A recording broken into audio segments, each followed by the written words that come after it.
Hey everybody, I'm Dan McClellan. I'm a scholar of the Bible and religion. The fit for this video is BibLingo, a wonderful app for learning biblical languages. Let's take a look at a video. Can you explain how we as Christians can defend against the argument that the Bible may have been changed over the course of history to perpetuate like an agenda by the church? Sure. All right, let's see it. The Greek New Testament that we have today in English is based on over 5,800 Greek manuscripts or pieces of manuscript dated from the 2nd to the 10th century AD, all agreeing to an infinitesimal degree. So this claim is both profoundly misleading and also just factually incorrect. It's not true. Here is a graph that was created by Peter Gurry, a very well-known New Testament textual critic, and this was published on the blog that is run by several well-known New Testament textual critics called Evangelical Textual Criticism. As you can see from this graph, the overwhelming majority of those 5,700, 5,800 manuscripts come from after the 10th century. Fewer than 10% of that number come from before the 10th century. In the 2nd century, we only have 4 total manuscripts, and at least one of them only consists of 35 words or so. It's not until the middle of the 4th century that we can first cobble together a full New Testament from the available manuscripts, and that's because of the great uncial manuscripts like Sinaiticus, like Vaticanus. So the notion that we just have an embarrassment of riches when it comes to manuscript witnesses to these verses at early dates that agree to an infinitesimal degree is just factually wrong. Also, there's an awful lot of variance in these early manuscripts. Among all these manuscripts, no two are exactly alike in every way. They all differ from each other, which is why when scholars create critical editions of the New Testament, they have to be eclectic editions, meaning there's not a single manuscript. They cobble together the critical edition from as many different existing manuscripts as they need to create the readings that they believe are the most likely. And the notion that we can have confidence because we have all these manuscripts that date to over 1,000 years after Jesus lived is just a ludicrous claim. Now, are there manuscript variants? Yes, there are. But those variants are so small. Like, is the word singular or plural? Is it a definite or an indefinite article? There is nothing that is changed by those variants. So this is also factually incorrect. There are significant variants in the manuscripts that we have, but I'm not so much concerned for how the manuscripts were changed after we get our earliest witnesses to these texts. My concern is for the 1 to 2 century gap between the original composition of these texts and our earliest manuscript witnesses, because we can't account for how much has changed in that gap. Now, there are textual critics like Peter Gurry who will argue that we are safe assuming either that absolutely nothing changed between the composition of the text and our earliest manuscript witnesses, or that based on the manuscripts that are available, we can confidently reconstruct every last syllable of the text of the New Testament as they came from the pens of the original authors. That strikes me as incredibly irrational. We don't know what's in there, and there's plenty of evidence for significant editorial changes to these texts. Now watch out. Bart Ehrman is head of the religion department at UNC Chapel Hill, where we will be in a few weeks. And he wrote a book that was a bestseller. And in this book, he writes, there are between 200 and 400,000 manuscript variants.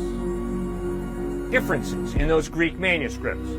200 to 400,000. So how can you have any degree of certainty that you have an accurate book? Well, what is also true is those 200 to 400,000 manuscript variants are located in 25,000 manuscripts, which means you have 8 to 16 manuscript variants per manuscript. So this is misrepresenting Ehrman. He didn't argue that it was across 25,000 manuscripts. He argued that it was across the Greek and the Latin, which total about 15,700 manuscripts. But also trying to evenly spread out the variance across these 15,700 manuscripts to get as small a number as possible for each manuscript ignores that as time goes on, there are fewer and fewer variants. In other words, the variants are concentrated in the earlier manuscripts, so they are front-loaded. We have a lot more variants in the earlier manuscripts. So Cliff here is being rather misleading with his representation of these data. We have an incredibly high degree of certainty that we really have what those eyewitnesses wrote. No, we don't, and also the scholarly consensus is that the Gospels were not written by eyewitnesses. The idea that the Council of Nicaea put together the New Testament is false. It's 100% correct. The way you know that is by reading the early church fathers, who begin to list the Gospels and also other of Paul's writings. Now, was there some debate about the authenticity of a book like Hebrews, or 2nd and 3rd John, or 2nd Peter? Yes, there was. Did that debate go on into the 2nd century and 3rd century? Yes, it did. But it was not the church that got a council together and pulled a power move and decided, we're just going to reject the Gnostic Gospels because we don't like them. Baloney. I think I would mostly agree with this. The canonization of the New Testament was a long, slow process that was mainly run by the congregations and what texts they considered appropriate to read in their services. And so there were some thought leaders within early Christianity who began to go see what texts the congregations were using and put together lists of what was considered authoritative. And that was the main driving force in the development of the New Testament canon.